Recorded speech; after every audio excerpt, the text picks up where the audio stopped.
knows what you don't What know. you So don't know. you will know what Neville knows. Neville knows. Welcome to today's show, Neville Knows. Today we're going to be looking at batteries, maintenance of batteries, caring for your battery. But this just shows this battery is no more. Sad face, and this one is happy, charged battery. When purchasing a battery, simple, is the battery normally has a number printed on the side. Now normally these numbers you can replace with the exact same number on the battery. However, on some batteries, the terminals might be staggered or they might be offset this side. And when you mount your battery, you'll find that your cables do not catch or they do not reach it. So, to take a battery, take a number and just make sure if your terminals are same side or offset. What we're going to do today is just looking at batteries. The important part is maintenance. Now a lot of guys, when the battery's in, they kind of forget it until winter comes and they get all panicky and say, oh hell, better check the battery. The battery can actually pack up summer or winter. It all depends on how you look after it. On a battery you find the terminals, you get the negative and the positive, the red and the black. I've left these plastics on just to give a better demonstration that you can remember which is which.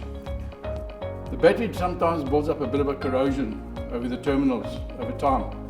And what we suggest, you take a little bit of bicarb, hot water, mix it in a glass or a cup and just pour it over and actually rust all this corrosiveness off the battery.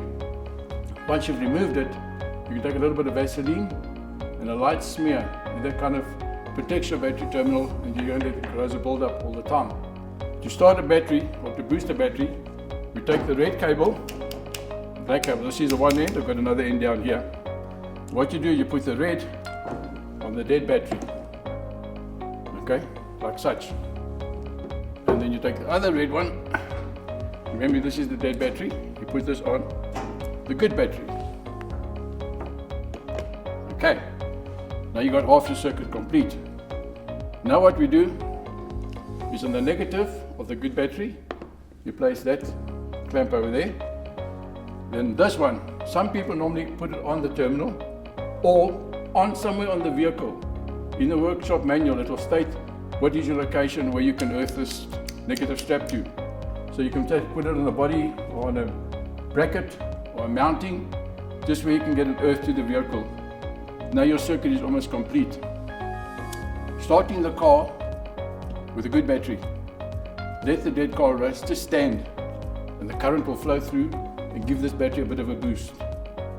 Once it's got the boost, attempt to start the car. If it doesn't start first time, leave it for a minute or two. Let the power charge build up inside the dead battery.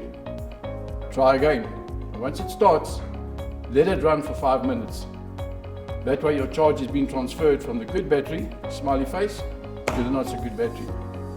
Once that's been done, you take negative off, take negative off. Now this is still your good battery. So you take this one off, and you are actually now clear. This battery is now running all by itself. And this is where you're going to get your charge from. Be careful, because a lot of guys when they work with batteries, they don't actually keep the positive and the negative separate.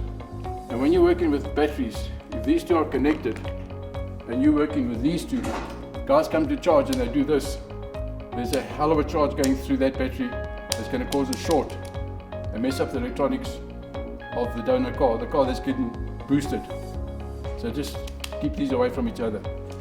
We also find some manuals that tell you that if you're going to boost a car, the car that's being boosted, the dead battery, switch on the seats, the heaters in the seats, radios, spotlights, everything. Just that there's that surge that goes through to the dead battery doesn't mess up your onboard computer.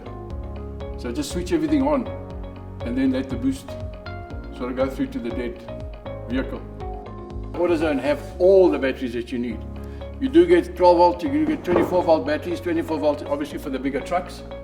The 12 volt, like I said, always make sure your terminal's on the correct side and that the battery fits nicely. You get a battery carrier, you either get a square which is adjustable or you get a straight plate with 2 J bolts. Secure your battery down, because also a loose battery that moves around does get affected. The plates inside the battery aren't very thick and they do start vibrating and they come loose, and then you have a problem with the battery not lasting you more than 2 years.